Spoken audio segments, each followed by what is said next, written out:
안녕하세요. 오늘 하루도 예수님으로 찬란하게 하루의 찬의 황소리 목사입니다. 반갑습니다. 한 주의 마지막 날이네요. 오늘도 행복하고 은혜로운 하루가 될 수 있기를 예수 이름으로 축복합니다. 오늘은 요한계시록 6장 9절에서 17절까지 말씀입니다. 요즘 분량이 좀 길다 보니까 이 시간이 좀 많이 지나가는데 그래도 빠지지 말고 여러분 꼭 들으시면서 함께 이 계시록 말씀을 따라오셨으면 좋겠습니다.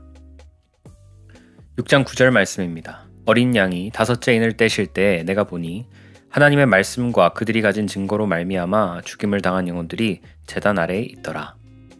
이전의 인들은 모두 지상에서 일어나는 전쟁과 심판을 보여주었습니다.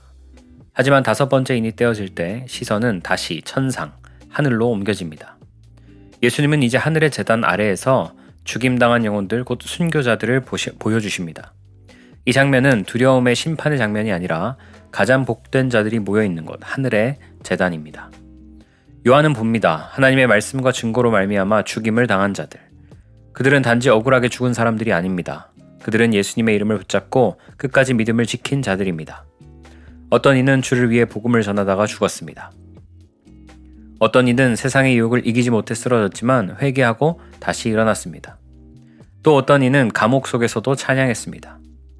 그들의 공통점은 단 하나입니다. 하나님의 말씀과 증거로 살다가 그 말씀 때문에 죽은 자들입니다. 세상은 이렇게 말할 것입니다. 누가 더 복을 받은 사람인가? 평생 편안히 살다 죽은 사람인가? 주를 위해 젊은 나이에 죽은 사람인가? 사람의 눈에는 오래 사는 것이 복처럼 보입니다. 하지만 하늘의 눈에는 예수님을 위해 사는 것이 복입니다. 요한은 하늘에서 그것을 봅니다. 제단 아래에는 가장 복받은 자들, 순교자들의 영혼이 모여 있습니다. 그들은 세상에서는 억울하게 죽었지만 하늘에서는 가장 존귀한 자들입니다. 성경에서 제단은 희생의 자리입니다. 구약의 제사에서 짐승의 피가 제단 아래 흘렀듯 신약의 순교자들도 피로 하나님께 드려진 제물입니다. 제단 아래 있다는 말은 그들의 죽음이 헛되지 않았다는 뜻입니다. 그들의 피는 땅에 버려진 것이 아니라 하나님 앞에 올려진 제물이다. 예수님은 그 피를 잊지 않으십니다. 그 피는 하늘의 제단 아래서 끊임없이 증거하고 있습니다. 그들은 제단 아래서 이렇게 부르짖습니다. 거룩하고 참되신 주여 우리의 피를 신원하여 주시지 아니하시나이까.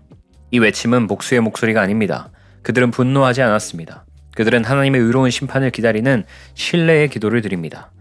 그들의 기도는 원망이 아니라 하나님의 뜻이 완전히 이루어지기를 바라는 간구입니다. 예수님은 제단 아래 영혼들에게 이렇게 말씀하시죠.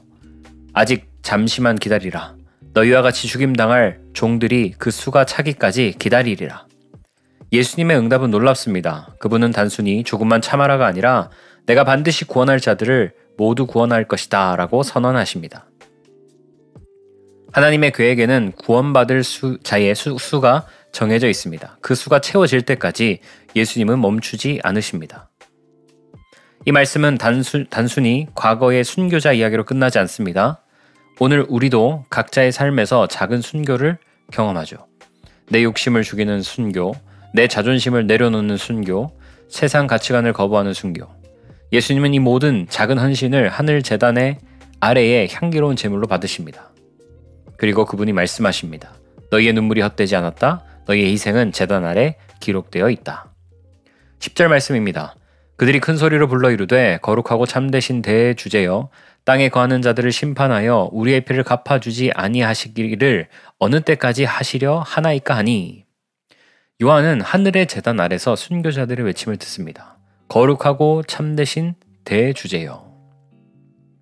이것은 탄원이 아니라 찬양입니다.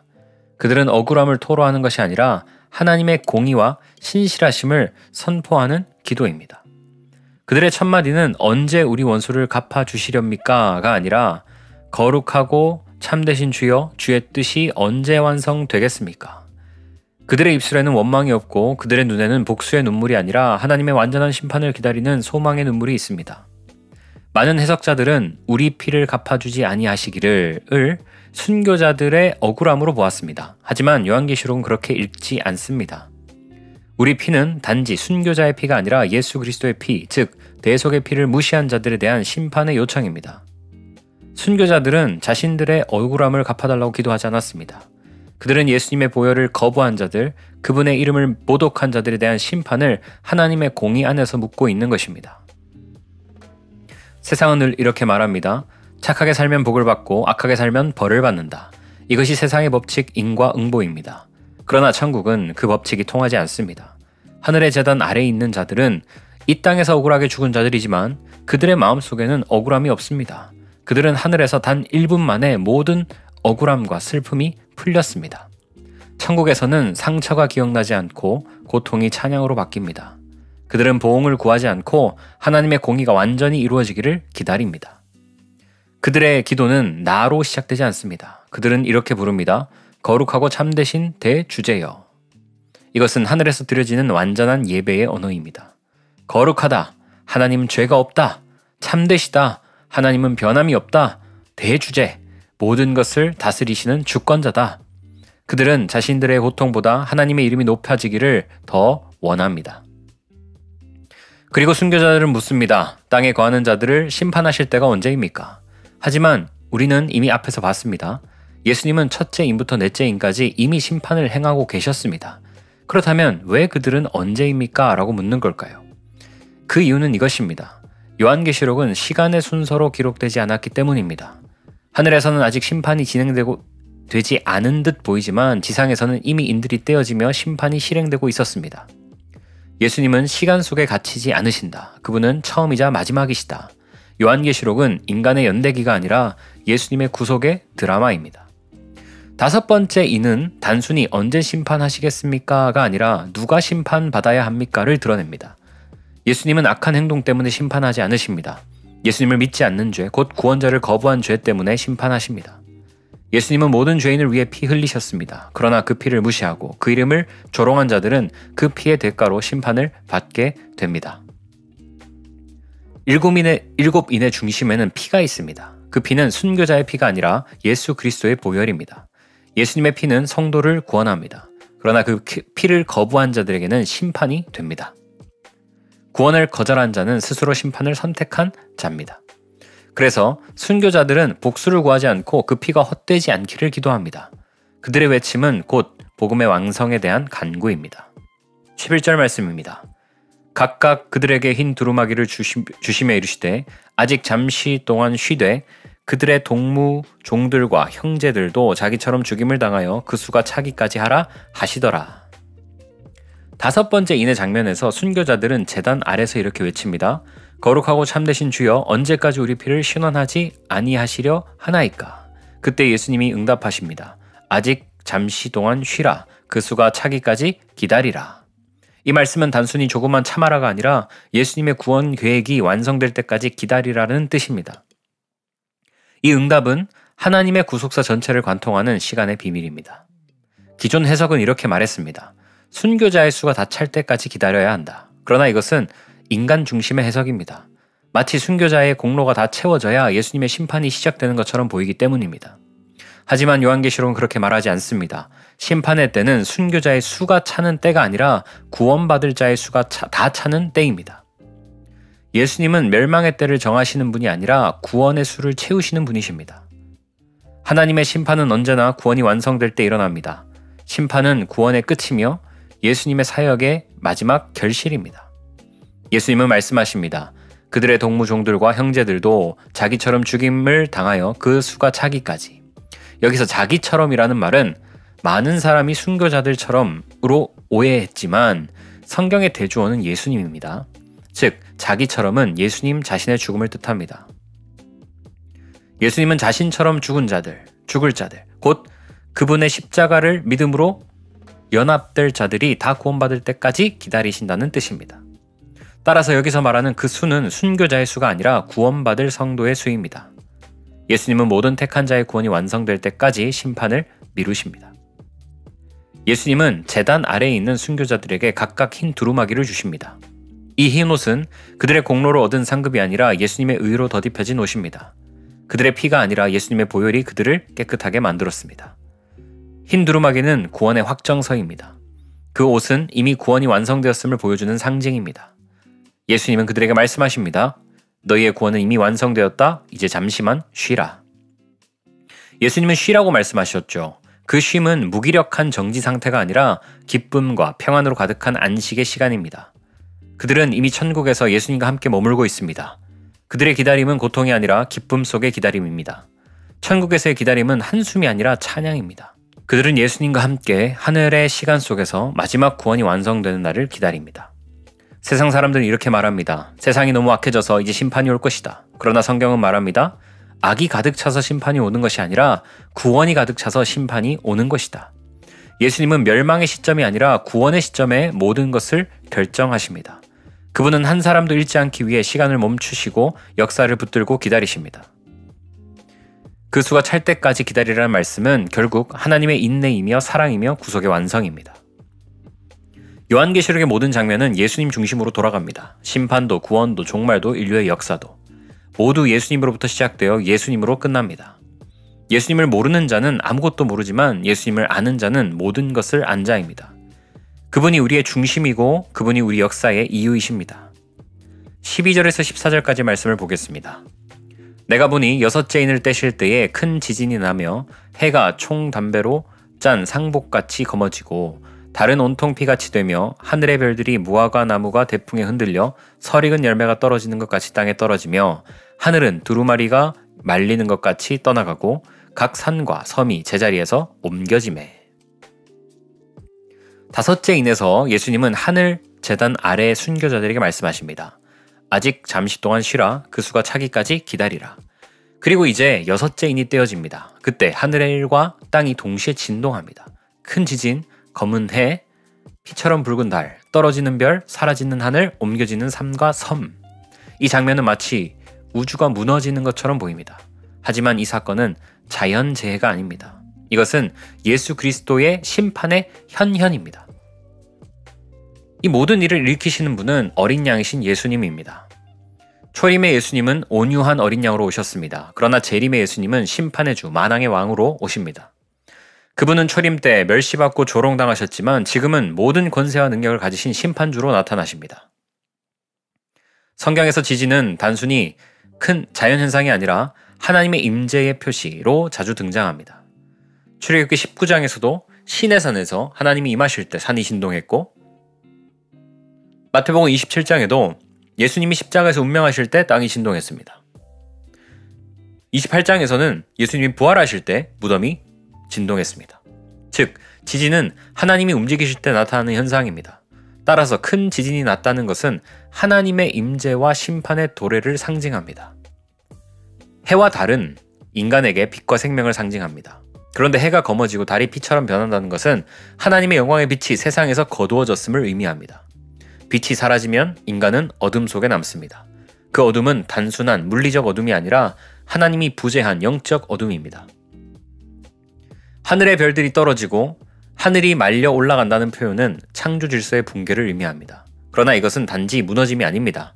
예수님이 새 하늘과 새 땅을 준비하시는 과정입니다.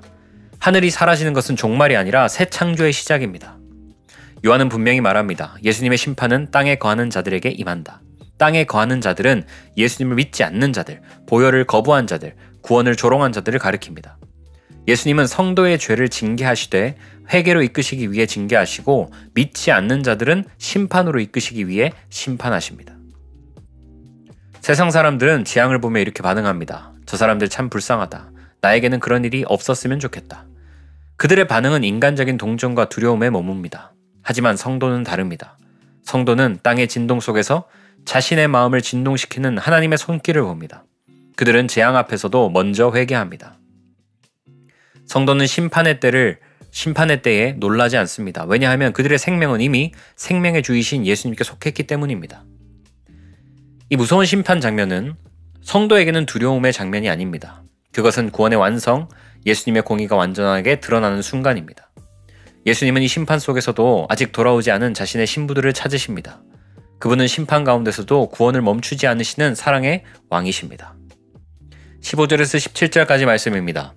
땅의 임금들과 왕족들과 장군들과 부자들과 강한 자들과 모든 종과 자유인이 굴과 산들의 바위 틈에 숨어 산들과 바위에게 말하되 우리 위에 떨어져 보좌에 앉으신 이의 얼굴에서와 그 어린 양의 진노에서 우리를 가리라 하였으니 그들의 진노의 큰 날이 이르렀으니 누가 능히 서리요 하더라. 여섯째 인이 떼어지자 하늘의 질서가 뒤집히고 땅의 모든 자들이 두려움에 사로잡혔습니다. 그때 처음 등장하는 표현이 있습니다. 그 어린 양의 진노. 이것은 성경에서 전체에서 단 한 번 요한계시록 6장에서만 등장하는 말입니다. 어린 양은 온유와 사랑의 상징입니다. 그러나 그분이 진노하실 때 그 진노는 거룩하고 완전한 심판입니다. 15절에 등장하는 이들 모두 땅에 거하는 자들입니다. 임금, 왕족, 장군, 부자, 강한 자, 종과 자유인. 요한은 세상의 모든 계층을 나열하면서 이렇게 말합니다. 그들 모두가 굴과 산에 숨었다. 아무리 높은 자가 자리에 있어도 아무리 강해도 예수님의 심판 앞에서는 숨을 곳이 없었습니다. 그들은 재앙이 아니라 예수님의 얼굴을 두려워했습니다. 보호자에 앉으신 이의 얼굴에서와 그 어린 양의 진노의 소리를 가리라. 이것이 심판의 본질입니다. 지옥의 가장 큰 고통은 하나님의 부재가 아니라 하나님의 얼굴 앞에서 피할 수 없는 부끄러움입니다. 그들이 죽기보다 두려운 것은 그분의 얼굴을 보는 일이었습니다. 그분의 얼굴은 성도에게는 은혜의 빛이고 그러나 악인에게는 심판의 불과 같습니다. 요한은 마지막에 묻습니다. 그들의 진노의 큰 날이 이르렀으니 누가 능히 서리요? 이 질문은 두 부류의 인생을 나눕니다. 첫째, 땅에 속한 자들. 스스로의 공로로 서려 하지만 결국 무너집니다. 그들은 땅의 권력, 명예, 재물 위에 서 있었기 때문입니다. 둘째, 하늘에 속한 자들. 예수님의 보혈 위에 서 있기 때문에 무너지지 않습니다. 그들의 의는 자신의 것이 아니라 예수님의 흰 두루마기로 입혀진 의이기 때문입니다. 땅의 사람들은 말합니다. 산들과 바위야, 우리 위에 떨어져라. 그들은 심판을 피하려고 하나님의 손길을 거부하며 도망갔습니다. 하지만 성도들은 반대입니다. 그들이 무너지는 산 아래가 아니라 어린 양의 발 앞에 엎드립니다. 성도는 심판날에 숨지 않고 예수님의 품으로 달려갑니다. 이것이 믿는 자와 믿지 않는 자의 결정적인 차이입니다. 요한계시록의 두려움은 인간의 공포가 아닙니다. 그것은 하나님의 거룩 앞에서의 떨림입니다. 예수님은 이 떨림을 통해 아직 회개하지 않는 자들을 부르십니다. 심판은 끝이 아니라 남은 자를 향한 마지막 자비의 외침입니다. 예수님은 심판 속에서도 자신의 신부를 찾으십니다. 그분의 진노 속에는 여전히 사랑의 흔적이 남아 있습니다. 요한은 15절의 나열을 통해 말합니다. 세상에서 높아 보이는 자가 가장 깊은 굴로 숨어들었다. 세상의 높음은 하늘 앞에서 아무런 의미가 없습니다. 임금의 왕자보다 예수님의 발 앞이 더 높습니다. 부자의 금보다 예수님의 피가 더 귀합니다. 장군의 칼보다 어린 양의 말씀 한마디가 더 강합니다. 여섯째 인은 인류에게 가장 큰 질문을 던집니다. 누가 능히 서리요? 그 답은 단 하나입니다. 어린 양의 피로 덧입은 자만이 능히 서리라. 이날은 세상에게는 심판의 날이지만 성도에게는 구원의 날입니다. 예수님의 진노는 죄인을 향한 파멸의 불이 아니라 성도를 위한 정결의 불입니다. 심판의 불이 우리를 멸하지 않고 우리를 정결케 합니다. 기도드리겠습니다. 예수님 감사합니다. 오늘도 말씀을 통해서 이 심판의 날이 우리에게는 오히려 은혜의 날이라는 것을 알려주시고 예수 믿는 기쁨과 감격 안에 살아갈 수 있도록 은혜 주시니 감사합니다. 세상에게는 심판의 날이지만 우리에게는 구원의 날임을 알고 우리가 날마다 기뻐하며 주님 다시 오실 그날을 사모하며 하루하루 살아가는 교회 복된 하루가 될 수 있도록 하나님 도와 주옵소서. 감사드리며 예수님 이름으로 기도합니다. 아멘.